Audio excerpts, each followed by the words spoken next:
Mesdames, Messieurs, merci de nous regarder. Soyez les bienvenus dans ce journal. Les titres. Le Conseil économique, social et culturel a tenu hier la 5e session de la 5e législature. Les forces de la CEDEAO en Guinée-Bissau sont rentrées chez eux depuis hier. Le Qatar a appelé les 4 royaumes du Golfe au dialogue pour stopper la crise diplomatique. Bienvenue. Le Conseil économique, social et culturel a tenu hier sa 5e session de la 5e législature. C'était en présence de l'ensemble du gouvernement. Boulkassoum Aïdara et une délégation du Conseil économique, social et culturel ont visité plus de 5 régions du Mali. Le bilan de leur tournée a réuni hier les membres du Conseil au complet et le gouvernement venu prendre part à la 5e session de la 5e législature. Le président du Conseil économique, social et culturel a rappelé que l'accord pour la paix et la réconciliation nationale est en train d'apporter un impact positif de confiance au niveau des populations. Toutefois, il souligne un espoir significatif dans la mise en œuvre de l'accord. Le Conseil économique, social et culturel qui n'a pas manqué de souligner les avancées également dans le développement du pays en général. L'institution a remis son rapport annuel des attentes et préoccupations des Maliens au gouvernement. Le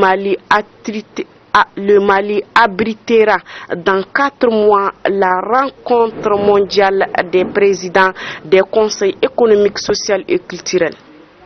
Toujours sur le plan national, hier, notre pays a abrité une rencontre du G5 Sahel, 3e rencontre du genre entre les ministres des Affaires étrangères et les membres de l'Union européenne. Philidite Nana Sissoko. Le G5 Sahel tient à la mise en œuvre de la sécurité et le développement dans l'espace. C'est la 3e fois que se retrouvent les ministres des Affaires étrangères du G5 Sahel et à leurs alliés de l'Union européenne, dont la délégation est conduite par sa vice-présidente Federica Mogherini. Durant cette rencontre de l'Union européenne, a relevé le montant de 32 milliards qui seront versés au G5 Sahel en vue d'aider la force commune. Composée de 10 000 membres, elle aura la tâche de combattre activement le terrorisme. Le G5 Sahel est composé de 5 États: Mali, Niger, Tchad, Burkina Faso, Mauritanie. Le G5 Sahel a été créé en 2015 à Nouakchott, en Mauritanie. Après cette rencontre du G5, les différentes délégations sont allées rendre visite au président de la République du Mali, Ibrahim Boubacar Keïta. Salke Haïdara nous fait le point. Les différentes délégations qui ont pris part à la rencontre du G5 Sahel sont passées tour à tour à rendre visite au chef de l'État. Le président Ibrahim Boubacar Keïta a d'abord accueilli la haute représentante et vice-président de l'Union européenne, Federica Mogherini. Avec cette dernière et le chef de l'État, les discussions ont porté essentiellement sur la coopération entre l'Union européenne et le G5 Sahel, mais aussi sur l'accord pour la paix et la réconciliation nationale. La deuxième délégation reçue par le président Ibeka est celui des ministres des Affaires étrangères du G5 Sahel. Les diplomates sont venus faire le bilan de leur rencontre tenue avec l'Union européenne. Ils ont profité de l'occasion pour féliciter le président de la République du Mali pour son leadership à la tête du G5. Ils ont fait savoir à Ibeka que depuis qu'il est à la tête de leur institution, tous les projets se concrétisent. Le reste de l'actualité africaine et hors d'Afrique avec Khalif Cheikh Keïta en brève et en images. Les forces nigérianes en présence en Guinée-Bissau sont entrées hier dans leur pays.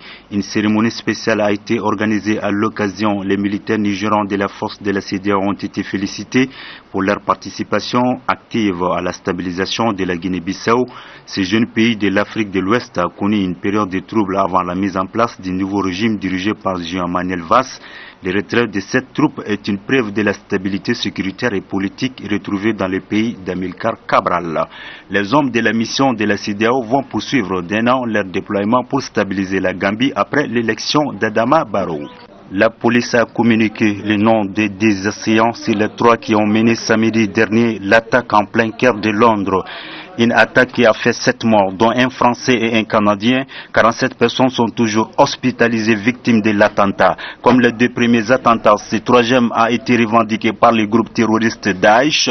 Selon la police londonienne, ces attaques ont tous un point commun, le fait de s'attaquer à des cibles faciles, notamment à des civils et dans des lieux très fréquentés. Aujourd'hui, 1 minute de silence a été effectuée sur l'ensemble du territoire national à 11h pile. Monténégro, ce petit État avec seulement une population de 229 000 habitants, est entré officiellement hier dans l'organisation du traité de l'Atlantique Nord. OTAN.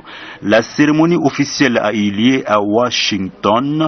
Le ministre des Affaires étrangères du Monténégro est venu remettre aux responsables de l'OTAN le document signé par son pays.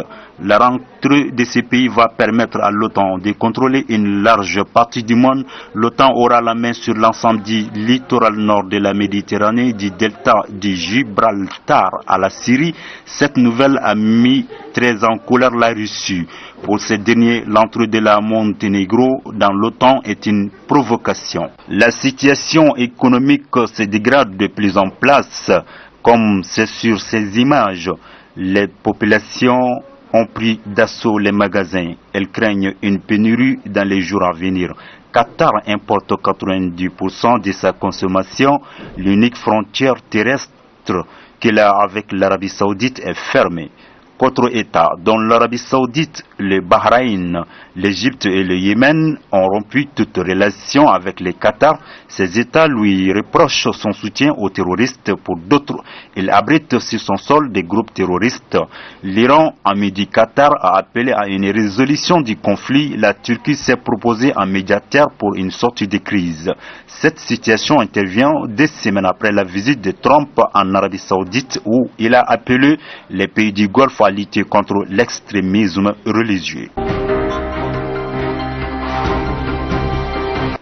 Mesdames, Messieurs, merci de nous avoir suivis. Excellente suite de programme. À demain, Inch'Allah. Au revoir.